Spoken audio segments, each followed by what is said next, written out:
जब 10 साल कोई सरकार रह जाती है तो उसका विरोध जरूर होता है। इतनी खुशी हो रही है, मेरे प्रभु श्री राम जी का मंदिर बनवाया। गरीब आदमी बैंक में जाता था खाता खुलवाने के लिए, उसे कोई नहीं सुनता। चल बैंक 400 पार ना 370 का मुद्दा रखा था। हमारे सांसद महोदय हैं, उन्होंने उतना काम नहीं किया जो उनको करना चाहिए था। श्री राम मंदिर का 500 साढ़े 500 से वहाँ के मोदी जी के नाम पे जीत जाएंगे। थोड़ी सी जनता नाराज थी। 10 साल से कार्य करता है, वो भी थक गया था।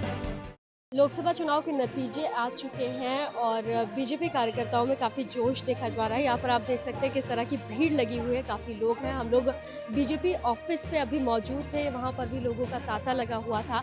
लोग जश्न मनाते हुए नज़र आ रहे थे, लड्डू बांटते हुए, मिठाइयाँ बांटते हुए नज़र आ रहे थे। हमारे साथ कुछ लोग भी हैं, तो बातचीत हम आइए कर लेते हैं। कैसा लग रहा है भारतीय जनता पार्टी की जीत के बाद? मेरी बहना, इतनी खुशी हो रही है, मेरे प्रभु श्री राम जी का मंदिर बनवाया। और मेरी माताओं बहनों के लिए, जिसको मुझे बताने में बड़ा गर्व होता है, लेकिन बहुत सारे तो शर्म करते हैं कि शौचालय बनवाए। इतना देश आज़ाद होने के बाद, और मेरी माताएं बहनें खेतों में जाती थी सुबह जल्दी कि दिन निकल आएगा तो मेरी इज्जत का सवाल है। तो वो मेरे देश के प्रधानमंत्री जी ने जो बेसिक ज़रूरतें थीं वो उन्होंने, गरीब आदमी बैंक में जाता था खाता खुलवाने के लिए, उसे कोई नहीं सुनता। चल बैंक। तो आज मेरे गरीब जनता को जो कष्ट होते थे वो ही जान सकता है जिसने गरीबी देखी हो। विपक्ष इस्तीफे की मांग कर रहा है। किसकी इस्तीफे? क्यों कर रहा है? मैं आपसे ही पूछ रहा हूँ क्यों कर रहा है। मैं भी तो, मेरा सवाल है, आप बताइए। सवाल क्यों है इस चीज का?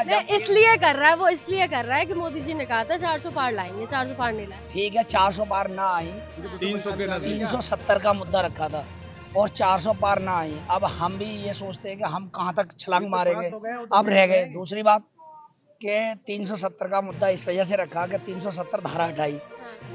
श्री राम मंदिर का 500 साढ़े 500 से वहाँ मंदिर रह रहा था। हिंदुओं को बहुत गर्व की बात थी। तो अयोध्या वासियों ने कितना साथ दिया? नहीं दिया, वो कारण है उसमें। कुछ एक तो जातियां हैं, दूसरा बीजेपी का जो 10 साल से कार्य करता है वो भी थक गया था। थकने पे क्या सोच रहा था कि 400 पार है, कहा तो है ही यार, मैं एक हार जाऊंगा तो क्या है, 400 तो पार आ ही रहा है, कौन सी दिक्कत है। मोदी जी के नाम पे, योगी जी के नाम पे डंडा चल रहा है। और दूसरी बात, मैं एक और छोटी सी बात बताऊंगा। उत्तर प्रदेश में बहुत बुरा हाल हो रहा है। बुरा हाल क्या हो रहा है कि जो पुलिस है ना, वो बहुत गंदा कर रही है। वो योगी जी को कुछ गलत मैंडेट दे रही है जाके, और पीछे कुछ कर रही है बीजेपी के ही कार्यकर्ता को। मतलब आप ये कह रहे हैं पुलिस दोगली हो रही है ना? हाँ, उत्तर प्रदेश में तो गड़बड़ हो रही है। पिछली बार के मुकाबले प्रदर्शन इस बार थोड़ा सा डाउन रहा। मेरी बहना, वो इसलिए डाउन रहा कि जब 10 साल कोई सरकार रह जाती है तो उसका विरोध जरूर होता है।